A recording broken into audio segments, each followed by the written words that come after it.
en esta lectura donde hemos escuchado a Jesús hablarnos a través del Evangelio, el evangelista San Juan.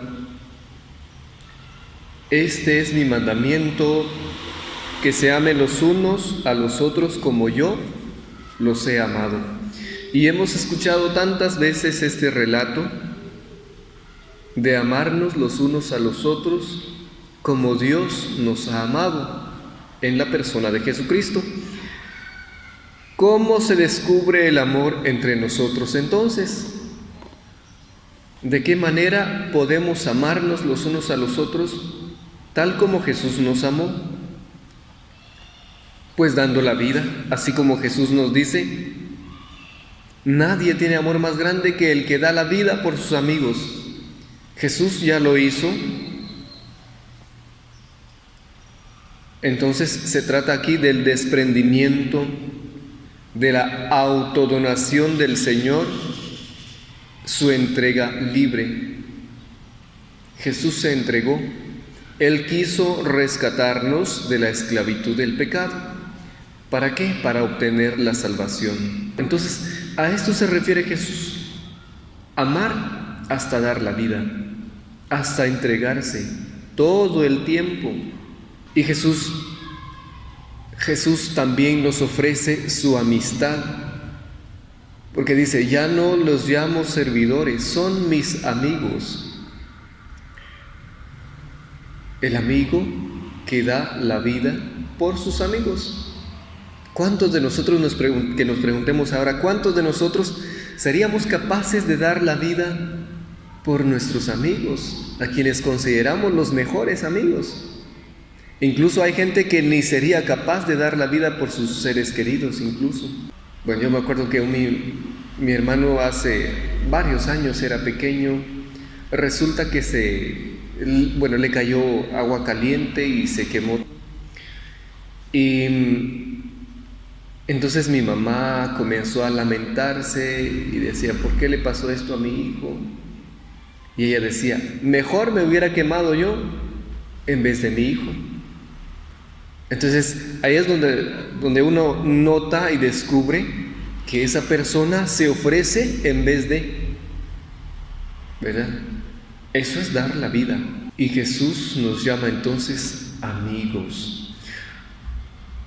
Nosotros, cuando vemos que hay una relación entre un trabajador y un jefe, o el empleador, digamos, pues lo trata como siervo, como servidor, como a quien le paga. Y el otro trabaja porque recibe su salario. Pero si fueran amigos y la persona dejara de verlo como su jefe, sino como su amigo, de hacer las cosas porque de verdad yo quiero ayudar a mi amigo, las cosas serían diferentes. Yo creo que cambiaría la manera de ver las cosas. Porque cuando uno ve las cosas de manera negativa, pues primero se perjudica a sí misma la persona. Tengo que ir a trabajar otra vez, porque tengo que vivir. Hay muchas personas que me dicen: es que si no trabajo, pues no como. Sí, es cierto. Pero también nuestro trabajo tenemos que darle sentido. Y entonces nosotros porque nuestra vida no tendría sentido si no trabajáramos y viviéramos todo el tiempo en la pereza. Por tanto, nosotros tenemos que darle sentido a las cosas, hacer las cosas con pasión. La actitud de un servidor y la actitud de un amigo. Jesús es nuestro amigo, nosotros no somos sus servidores. Y cuando nosotros vemos a Jesús como un amigo, alguien que nos quiere el bien, pues le vamos a hacer caso, le vamos a atender a su palabra, a lo que nos propone, el camino correcto para seguir caminando en esta vida, conduciéndonos a Él. Pero siguiendo en la línea del trabajo, hay mucha gente que ni siquiera bueno, yo lo he visto también, que se iguala a su jefe, que ni siquiera respeta, porque es gente que no valora su trabajo. Pero ya cuando la gente es despedida, entonces comienza a lamentarse. También hay que valorar las cosas. Obviamente no descartemos la parte donde existe la opresión también, la explotación. Pero cuando las cosas se ven de manera como Jesús nos propone, no son mis siervos, son mis amigos, tanto el que da el empleo cambiaría su manera de ver a su empleado, le daría su lugar y tendría su dignidad. Y el trabajador, si fuera responsable, haría las cosas tal como tiene que ser, como con responsabilidad. Y bueno, entonces amar es sembrar no la ambigüedad o la confusión en una comunidad, como hemos escuchado en la primera lectura, donde los apóstoles y los presbíteros pues envían a Antioquía a Pablo y Bernabé, junto con algunas personas que habían visto que eran sensatas para predicar el Evangelio. ¿Por qué los enviaron? Porque algunas personas de la comunidad integrantes han inquietado a los demás con sus palabras, han sembrado confusión. Y esto puede suceder o sucede en nuestra actualidad. Hay mucha gente que comienza a hablar erróneamente de otros, o del sacerdote, o del catequista, o del ministro, o de la gente que va a la iglesia. Preguntémonos, ¿qué es lo que yo estoy sembrando en la comunidad? ¿Estoy sembrando la armonía, la paz, la fraternidad, la comunión?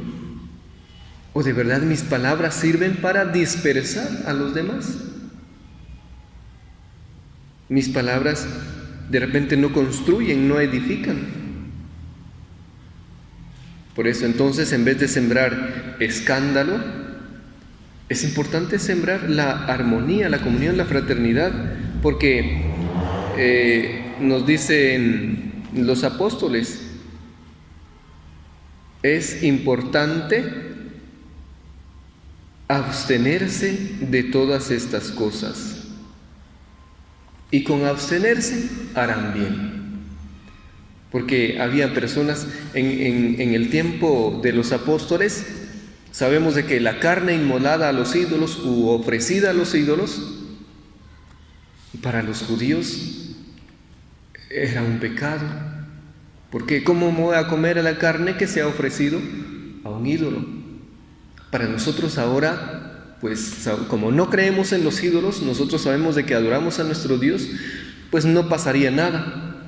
Pero para la gente de ese entonces no era posible. Por tanto, aunque no fuera pecado, decían ellos, es importante abstenerse de esto con tal de no escandalizar a los demás. Porque si yo sé que voy a escandalizar al otro y todavía lo voy a hacer, entonces la responsabilidad es mía.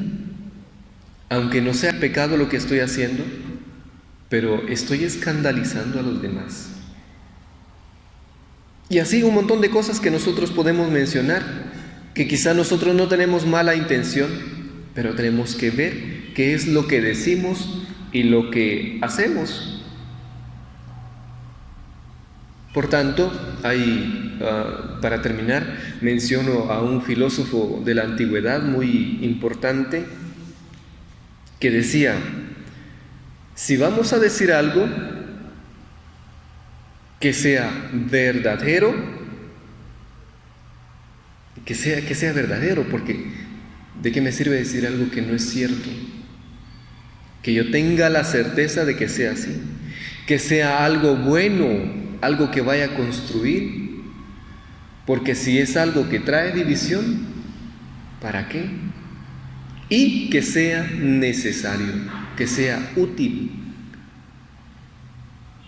Porque si lo que desea decirme, decir a la comunidad, decir al vecino, al amigo, no es cierto, no es bueno e incluso no es útil, entonces ¿para qué lo vas a decir?